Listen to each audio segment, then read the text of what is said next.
Okay, the last thing that we want to do in this section is to review a rational equation.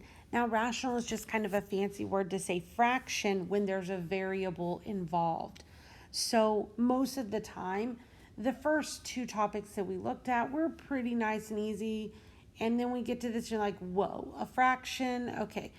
But we're going to walk through this pretty nice and easy, and so hopefully it'll make sense here.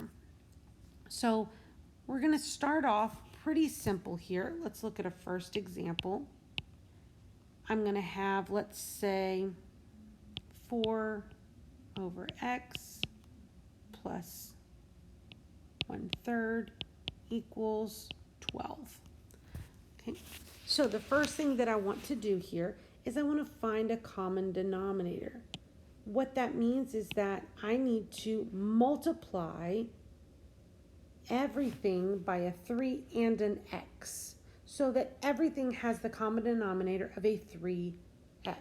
So I'm just going to put CD for my common denominator. It's going to be 3x. Now, even this 12, if we remember, the way to make a fraction is always divide it by a 1. So that 12 has a 1 underneath it. Okay, so even that 12 is going to get multiplied by my 3x. Okay, so when I look at this 3x, I'm going to ask myself, what is needed to make that 3x? Well, if I look at this first fraction, it already has an x. So all I need to do is multiply by 3 so that I have a 3x here. Okay, so that's going to give me 12 on the top and 3x in the denominator. Okay, look at the next one. Well, this time it already has a 3, so I'm going to need to multiply by an x. So that's going to leave me with 1x on the top and 3x on the bottom. Then I look at the 12. It doesn't have anything, so I'm going to need to multiply by a 3x on the top and the bottom, which is going to leave me with 36x over 3x. Right? So now that I see I've got this common denominator, once we've done this, we're going to actually get rid of the entire denominator. We're just going to basically pretend that it's not even there. Get rid of it. Okay, so really what I'm going to be solving is 12 plus 1x equals 36x. All right, we'll leave that common denominator there for the end. Okay, so this is going to be like what we were just doing. We're just going to solve this equation, variables on one side, numbers on another. Now remember, I said I really like to move my letters to the left, but in this case, the 36x is already by itself on the right-hand side, so I'm actually going to be moving this 1x to the other side.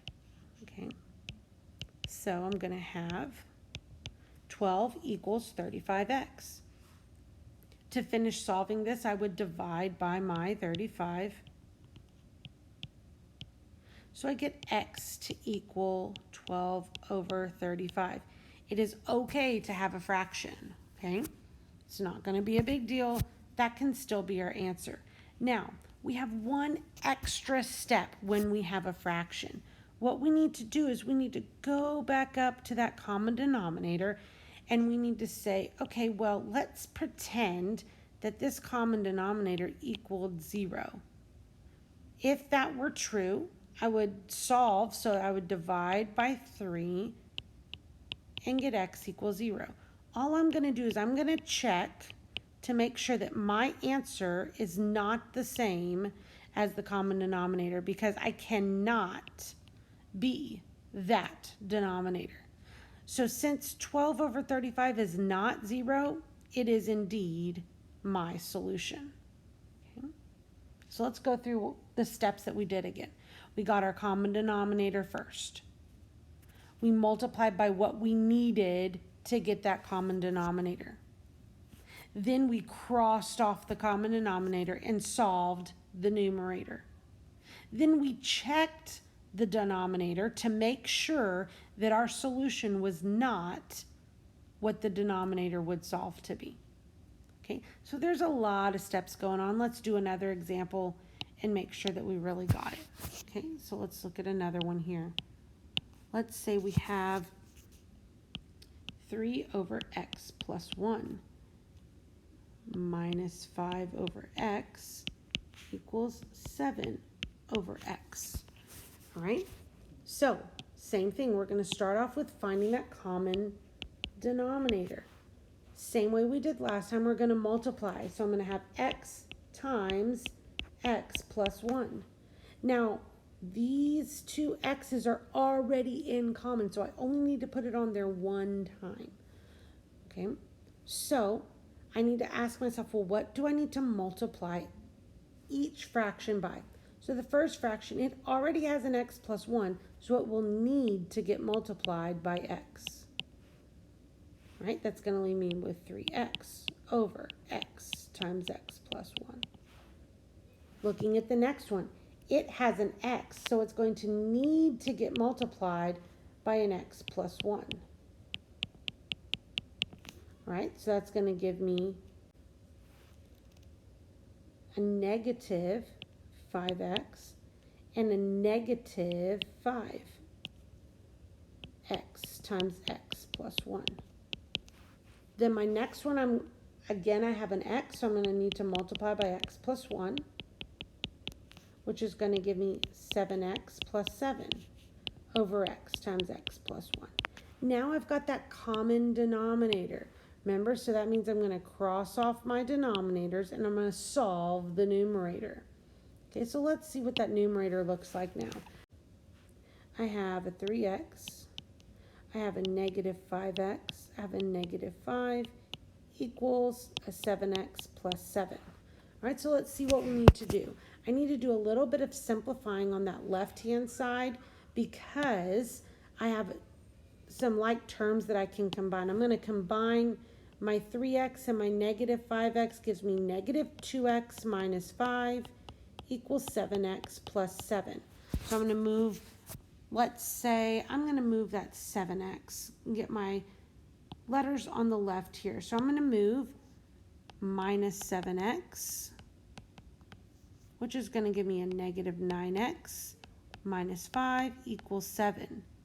All right, so now I'm going to move that 5, so I'm going to add 5 to the other side. Which gives me negative 9x equals 12. Right, then I'm going to divide by that negative 9. So x is going to equal a negative 4/3. And I just simplified that fraction. All right, so I think that I'm done, but remember, I have to now go check this denominator. So I'm going to go back up to this denominator. I'm going to say, well, what if it was 0? So if x was equal to 0, no, that's not what I have, okay. Well, if x plus 1 was equal to 0, that means that if I subtract my 1, x would be equal to negative 1. Again, that's not what I have, so x is going to equal negative 4/3, okay? When we go back and we're checking, we're finding what we call a restriction, okay? So you see that here in this step 3 where it says find the restrictions, okay? So all I'm doing is I'm going back to the common denominator, I'm setting it equal to 0 and making sure that what I got as my answer is not what the common denominator gets when it's set equal to 0, okay? That is what we call a restriction, okay? So now we know how to solve if we're just simplifying, if we're solving with letters on one side, letters on both sides, maybe we need to simplify first, and then how do we solve when we have fractions and maybe a variable in that fraction.